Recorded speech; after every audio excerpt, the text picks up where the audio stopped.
The new century begins with a devastating fire, and Ottawa leads the nation through 2 world wars. As the population climbs, the need for a makeover for the city becomes apparent.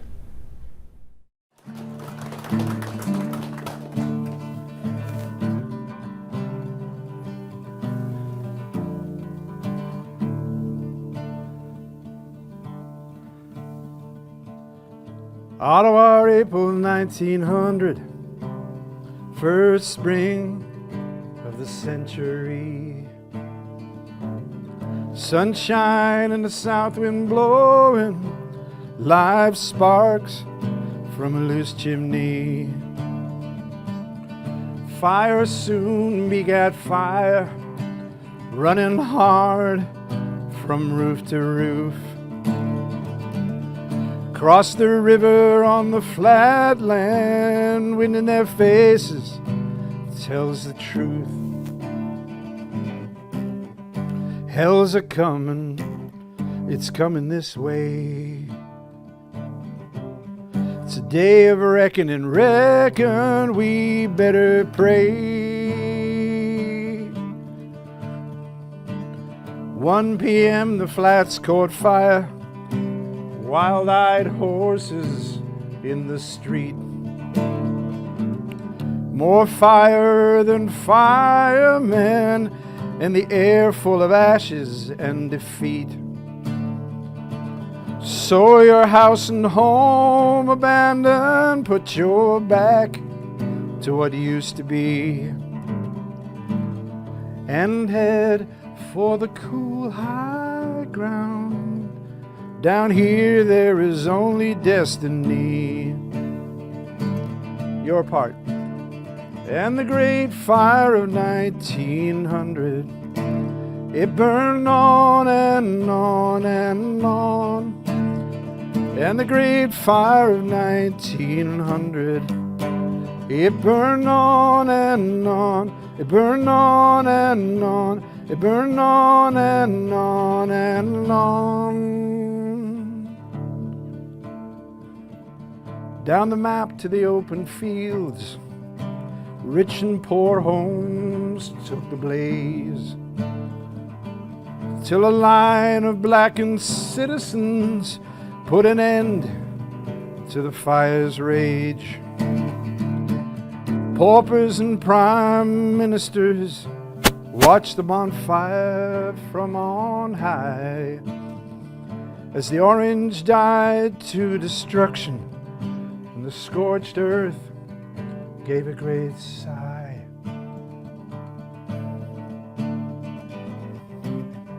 3 miles long and half a mile wide, 3,000 homeless, but somehow only 7 died.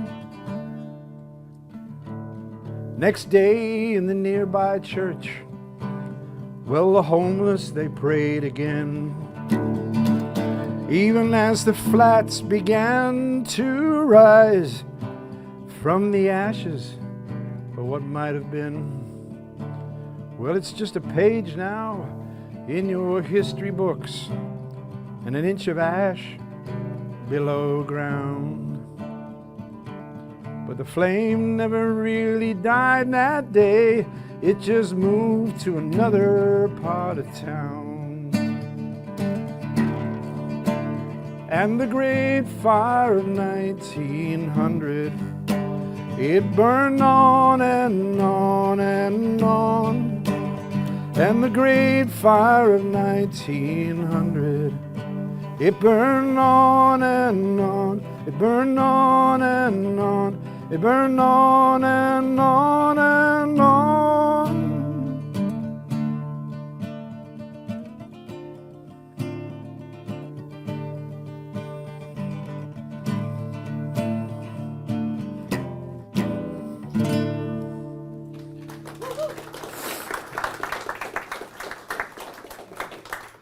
If you're a Canadian folk singer, you need 2 things in your repertoire: a reggae song and a disaster song.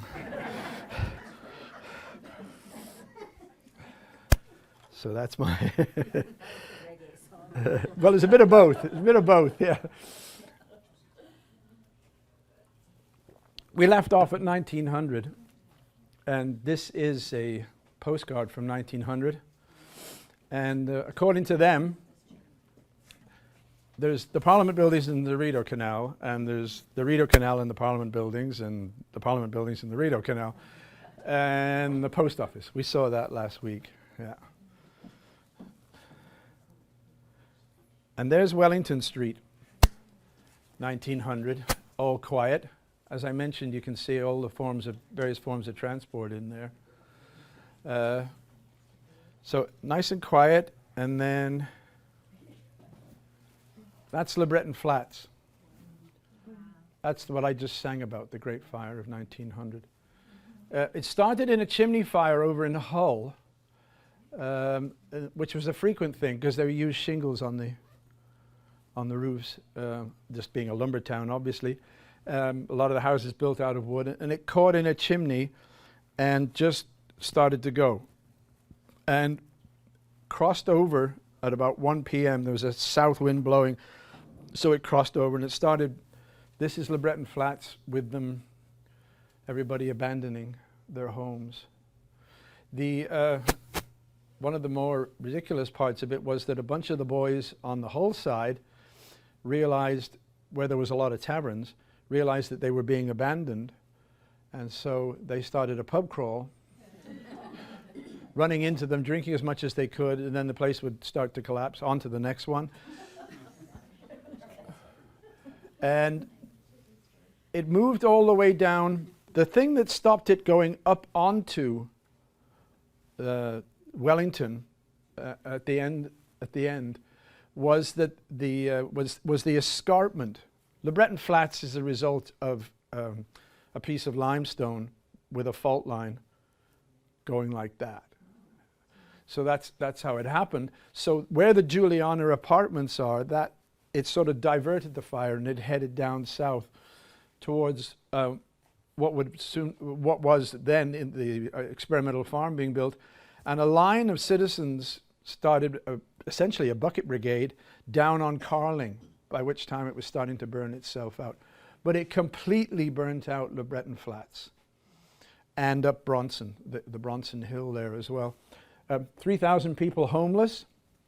Somehow only 7 people, I said in the song, somehow only 7 people died, which to me, given the ferocity of the fire, when a fire like this gets going, what's the fire looking for? It's looking for oxygen. And the houses don't explode, they implode, because it's sucking all of the oxygen out them in one go, and just boom, they implode. So there was a like all the way down along LeBreton Flats, where there were all these single workers, taverns, etc. Money started to pour in from all over, including a donation from Queen Victoria. Money, it made headlines around the world. Money started pouring in. Everybody went up to Cartier Square, where the drill hole is, next to the town hall there. And they camped out there, and then they started to rebuild LeBreton Flats. Now, so Ottawa kind of started down there, and here it is, and it's been leveled. One of the results of that as well is a lot of the richer guys that lived down there, your Bronsons and what have you, they had big houses down there. They moved out because they could, because they were rich. But they started to rebuild. If you want to see what the rebuilding, which they fairly quickly, by say 1904, 1905, they had built a lot of houses down there. If you want to see what they're like, go down to Lower Lorne Avenue, which is near the Good Companions. Yeah, okay, well, that's actually, that's designated a historical area, because one man bought up all the had them all built and then rented them out. So they were rented out for quite a while, so there weren't alterations made to them. So the street, particularly now, when the cherry trees are out, it's absolutely gorgeous, but you're looking at 1903, basically, because they're actually not allowed to do too much alterations to the houses. So if you want to check out what LeBreton Flats was like, you can see it there.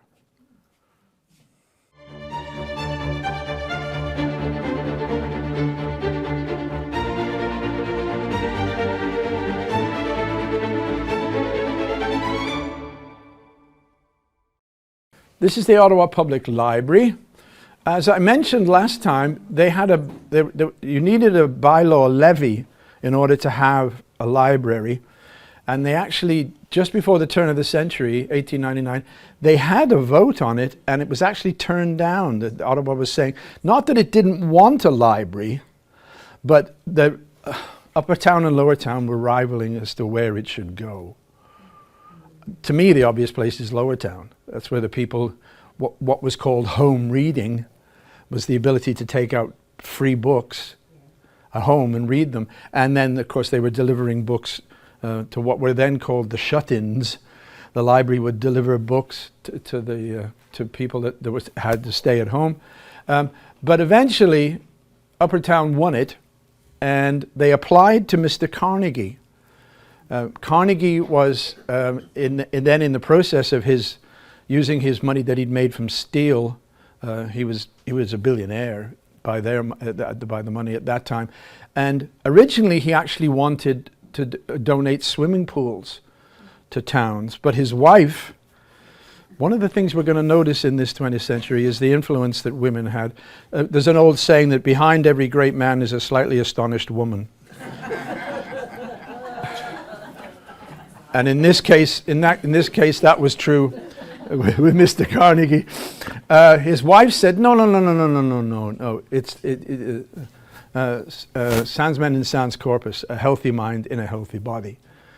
Open libraries. So they applied, and he gave them a $100,000 grant. They got a Carnegie $100,000 grant to pay for the furnishings and the erection of the building. That was it. They'd have to stock it themselves. And Mr. Carnegie, in April 1906, actually came up to attend to the short little man with a slightly Scottish brogue, and came up to open the library. And the night before, they noticed that it's supposed to say Carnegie Public Library. And somebody went, oops, like it says. So they actually put a big Union Jack hanging over them. So he's down here, I declare it open, and then the next day they took the flag away, and then it said Ottawa Public Library. The next day there was a blizzard, and they couldn't open, and then the day after that, the library opened up and continued for the next 70 years. Until we got the new the library that we have now, the brutalist. That's the style of architecture. It's Le Corbusier. It's the style of architecture that we had it. The only thing that's in there for the new library is the stained glass window. If you go in and turn and look up, the stained glass window is there with a bunch of English people on it and one Canadian Lampman, Archibald Lampman, on it. But you can see it. See it there, right? So now we've managed to preserve that at least. Was it in the same location as the new one? Was this old one in the same location as Yes. It's in the same location. Yeah, it got knocked down in '76. I had a library card for this library. I had a library card. My mum took me down in, what would it be, 58? And she said, this child needs an adult reading card. I'd read everything that kids were supposed to read, and they said, no, you can't. Well, Mum said, I'm just going to come in, and I'm going to take out the books anyway and give them to him, so you might as well. So I actually had an adult card at the age of 8. I got special dispensation for it. And I used to go down on a little personal story here. I used to go down on the streetcar. We were living in Elmvale Acres, and I was go down on the streetcar.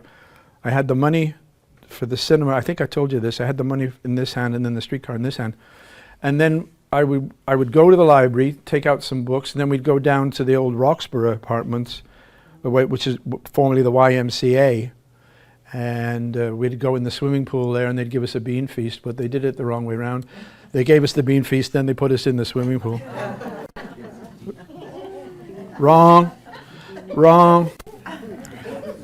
So that library continued until 1976 when the new one went in, and now of course we're busy they're going to put the library down on LeBreton Flats as phase 1. Yes? Does this No, it was knocked down in 1976. Actually, I don't know, because they said the argument was that it was too small. It was too small by 1976, but you can go up. It's now the Scott Building is on top of the. Plus, at that point, they were starting to look at airspace. Same thing happened to Zellers, etc., etc. Yeah, there's I told you there's a department at Ottawa City Hall. There's a department at Ottawa City Hall called the Department of Knocking Things Down. Very busy department. Very busy department. Phil, I have to mention one thing. What? When this library opened, it was just a few years after our own historical society was founded, and we began holding lectures in that building in about 1996. Oh, very good. Today, we hold our speaker series at the same. Still in, yeah. But this is called the Beaux-Arts building. It's a beautiful building, and the reason they claimed was that it was too small. Buildings like that, this is made out of Nepean limestone. They're built to last 300 or 400 years. This thing was knocked down after it was only 70 years old, which is plain wrong, plain wrong. As I was telling the people at the front, if you want to look at the history of Ottawa, how can you tell when a piece of Ottawa in Ottawa is flat land? There's a developer standing on it, drooling out of both sides of his mouth at the same. Did I say that out loud?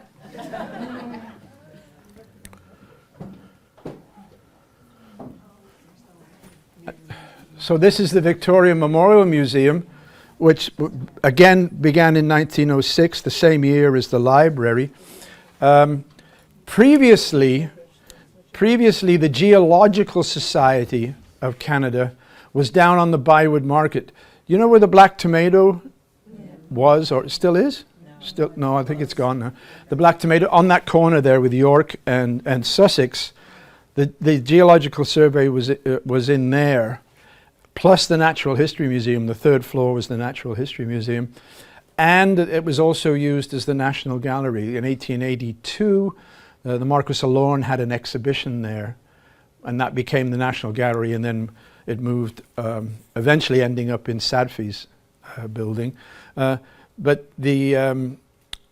they were all housed there together, and this tower, unfortunately, they didn't do their due diligence. It was on Leda clay, and this actually started to sink.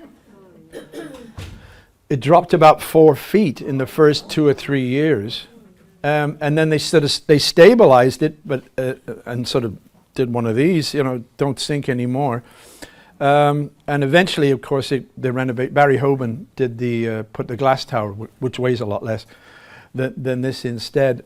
And we'll see later on that there was an event that took place in there. And there's the Union Station, 1912. Now the Senate went up at the same time as the Chateau Laurier. On the other side, 1912. CP Rail, of course, owning both. It's called a Union Station. It's a style of Union Station. Penn Station used to be like that. If you watch the movie The Untouchables, at the end it all takes place in a Union Station. And the interior looked almost exactly the same as in the movie. By the way, there's a piece of the Berlin Wall in there. Yeah, just when we had that brief period when you could actually just walk in without being assumed a terrorist. There's a little piece of the Berlin Wall that was donated to us, and you could go in and actually touch this piece of the Berlin Wall. Anybody else come into this station? Yeah, we came from Belleville in 1951. My mum and I came into this station. It's featured in Carol Shields' book, Stone Diaries. She mentioned her husband to be coming into the station. The idea of having a station right downtown so that people just get out and they're right downtown to me is a fairly fundamental one.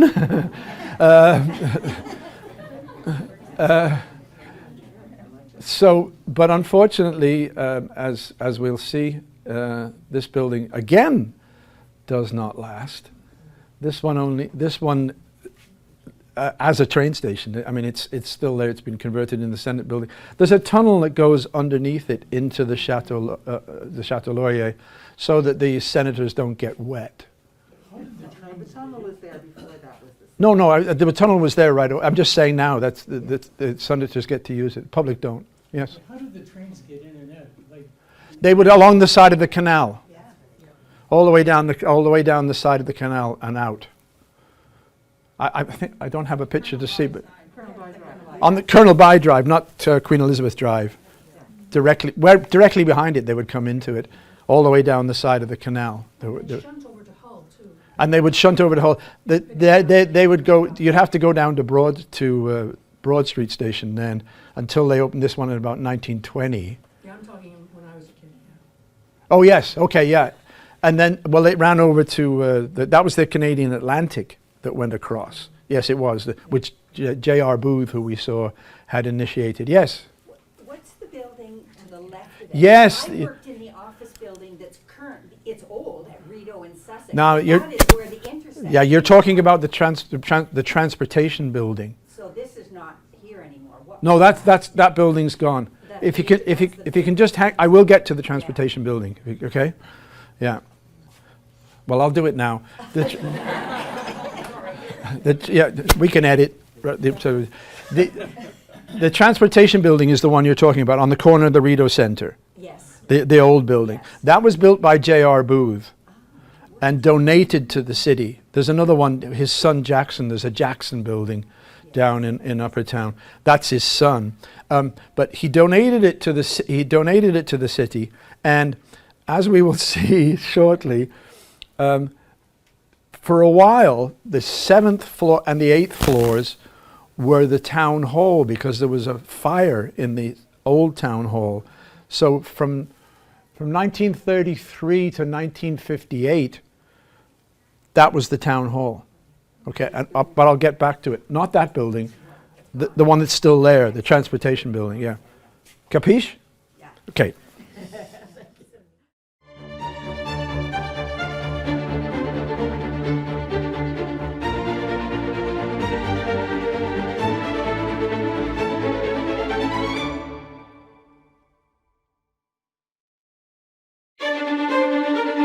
Did you miss an episode?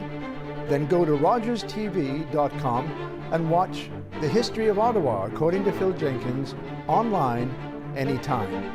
Thanks for watching.